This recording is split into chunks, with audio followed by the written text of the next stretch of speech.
안녕하세요. 건강TV 청춘열차입니다. 여러분, 오늘은 요즘 많은 관심을 받고 있는 글루타치온에 대해 이야기해 보려고 합니다. 글루타치온은 우리 몸의 항산화제로 세포 손상을 막아주는 중요한 역할을 하는데요. 특히 피부 미백과 해독 효과로 알려져 있어 다양한 영양제로 섭취되고 있습니다. 하지만 글루타치온을 섭취할 때 꼭 주의해야 할 부작용들도 존재한다는 사실 알고 계셨나요? 오늘 영상에서는 글루타치온의 정의와 효과를 간단히 설명하고 부작용에 대해 구체적으로 다루어 보겠습니다.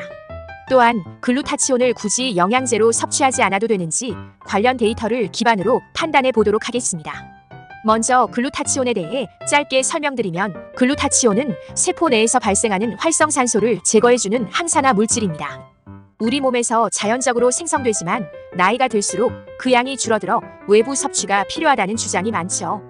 해독, 면역력 강화, 그리고 피부 미백 효과로 인해 글루타치온은 다양한 영양제로 만들어졌습니다. 그렇다면 이제 부작용에 대해 본격적으로 알아볼까요? 첫 번째, 알레르기 반응. 글루타치온을 섭취할 때 일부 사람들은 알레르기 반응을 보일 수 있습니다. 피부 발진, 두드러기, 가려움증과 같은 증상이 나타날 수 있는데, 이는 특히 글루타치온을 경구로 섭취했을 때 더 흔히 보고되고 있습니다. 이러한 반응은 글루타치온에 대한 개인의 면역 반응이 원인이 될 수 있습니다.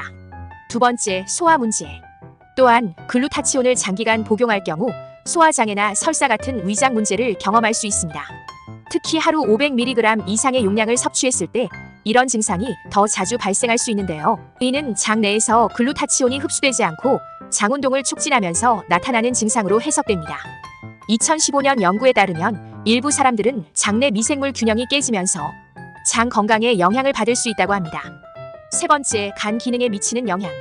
글루타치온은 간 해독에 도움을 주는 성분으로 많이 알려져 있지만, 아이러니하게도 하루 1000mg 이상의 고용량으로 섭취했을 때는 간 기능에 부정적인 영향을 미칠 수 있다는 연구 결과가 있습니다. 과다한 항산화제 섭취는 오히려 산화 스트레스를 높일 수 있다는 내용인데요. 2018년 미국 국립보건원 NIH 연구에 따르면 장기간 글루타치온을 복용하면 간 내 항산화 시스템이 과부하되면서 오히려 간 손상 위험을 높일 수 있다고 합니다. 네 번째, 호르몬 균형에 미치는 영향. 글루타치온은 호르몬 균형에도 영향을 미칠 수 있는데, 특히 갑상선 호르몬과 관련이 있습니다.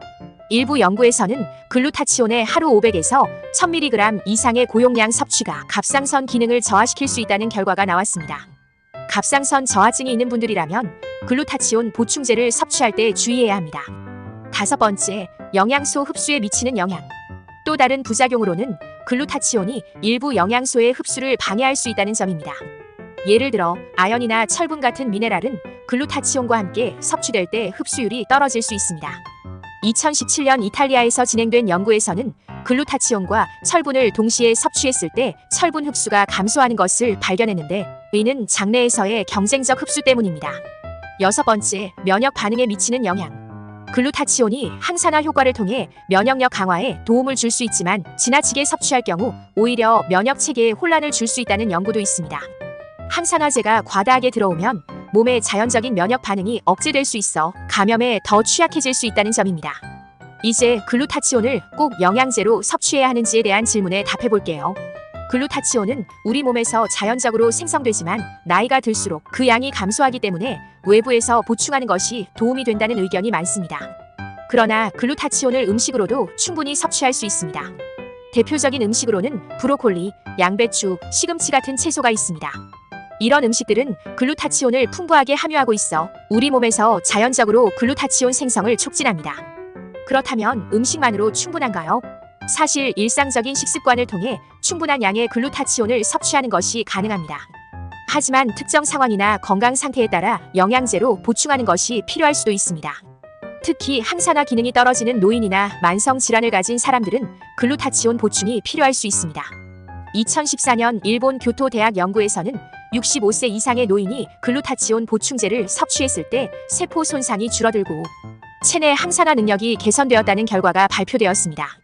하지만 건강한 일반인이라면 굳이 영양제를 복용하지 않아도 충분한 글루타치온을 음식으로 섭취할 수 있습니다. 결론적으로 글루타치온은 분명 건강에 좋은 성분이지만 과다 복용은 여러 부작용을 유발할 수 있으며 식품을 통해 자연스럽게 섭취하는 것이 가장 안전하고 효율적인 방법일 수 있습니다. 필요한 경우에만 영양제를 섭취하는 것이 좋겠죠. 오늘 영상이 도움이 되셨다면 좋아요와 구독, 알림 설정 부탁드리겠습니다. 감사합니다.